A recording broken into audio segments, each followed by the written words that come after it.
नमस्कार मित्रों, आज के परिवेश में कभी कभी यह महसूस होता है कि हम पुराने टाइम में जब बैकवर्ड थे, अनपढ़ थे, अशिक्षित थे, तभी अच्छे थे। आज जितना ज़्यादा साइंस तरक्की करती जा रही है, हम उतना ही परेशान और दुखी होते जा रहे हैं।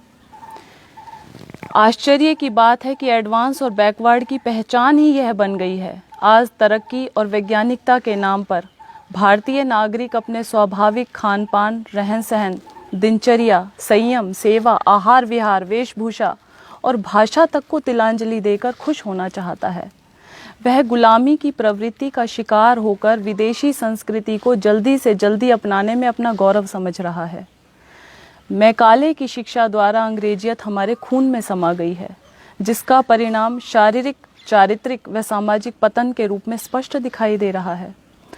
सर्वेक्षण करके देखें तो अनुभव से पाया गया कि सरकारी व निजी विद्यालयों में विद्यार्थियों का 90% धन और समय केवल अंग्रेजी की पढ़ाई में खर्च होता है, किंतु परीक्षा परिणाम देखने पर पता लगता है कि 90% विद्यार्थी अंग्रेजी में ही फेल होते हैं, जिसके कारण युवक आगे पढ़ने में असमर्थ हो जाते हैं।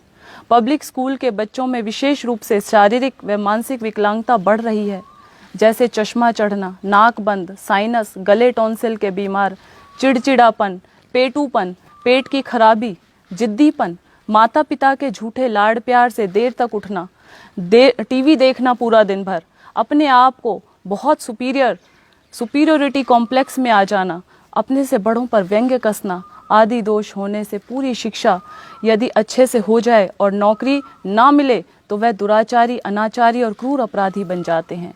जबकि आज तक कोई युवक जो गुरुकुल और संस्कृत पाठशालाओं में पढ़ा हुआ है अपराधी नहीं बना।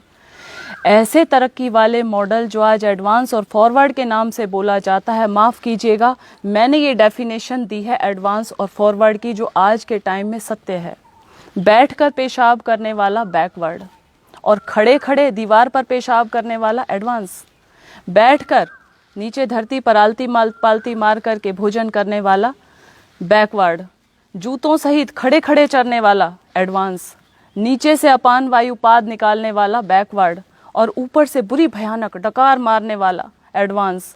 तखत पर बिना तकिया बिछौने के भी गाढ़ी नींद सोने वाला बैकवर्ड। सुंदर बेड पर फोम के गद्दों में एसी की हवा में भी अनिद्रा तनाव का शिकार, गोली खाकर करवट बदलने वाला एडवांस। और सादा भोजन, देशी वेशभूषा, सदा स्वस्थ, हट्टा कट्ठा, स्वस्थ शरीर वाला, सहज भाषा में खरी खरी बात करने वाला बैकवर्ड। सिंथेटिक और प्लास्टिक जैसे वस्त्रों में लिपटा हुआ, बहुत तंग या बहुत ढीले, अर्धनग्न दिखने वाली पोशाक पहनकर हर समय जूते जुराबों में घोड़े की तरह कसा हुआ दुष्चरित्र तथाकथित युवक और युवती। प्रकृति से कोसों दूर, चश्मा चढ़ा हुआ, तोंद बढ़ा हुआ, नज़ला जुखाम का सदा रोगी, बीपी का शिकार, सिर गंजा, अंग्रेजियत में धंसा हुआ, डॉक्टरों की जांच रिपोर्ट की फाइलें लिए हुए, कानूनी भाषा बोलने वाला, स्वयं परेशान और दूसरों को परेशान करने वाला, तनाव में रहने वाला एडवांस सभ्य और शिक्षित समझे बैठा है अपने आप को। आज़ादी की मातृभाषा बोलने वाला बैकवर्ड और गुलामी की अंग्रेजी भाषा बोलने वाले को हम एडवांस मानते हैं। इन उदाहरणों की वास्तविकता को देखकर मैं भगवान से यही प्रार्थना करूंगी कि ऐसी तरक्की से तो हम बैकवर्ड ही अच्छे हैं। क्या मिला हमें ऐसी फूहड़ शिक्षा से, ऐसी तनाव देने वाली सभ्यता से और परेशान करने वाले शिष्टाचार से? किंतु एक तथ्य यह भी है कि आवश्यकता ही आविष्कार की जननी है।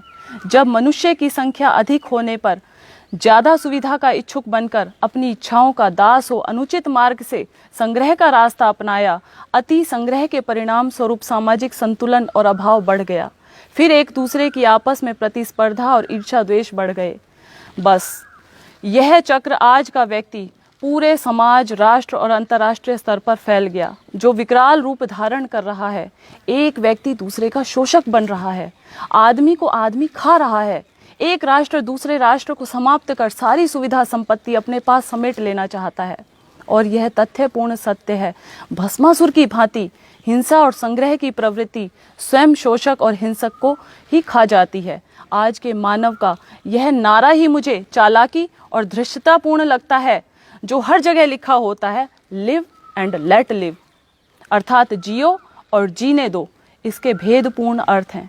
सीधे शब्दों में पहले अपने पास जीने खाने के साधन खूब इकट्ठा करो और मनमाना खाओ पियो, और जब उल्टी वमन होने लगे तो बचा खुचा जूठन गरीबों शोषितों में बांट दो, और फिर फोटो खिंचवा करके डाल दिया जाता है अखबारों के अंदर।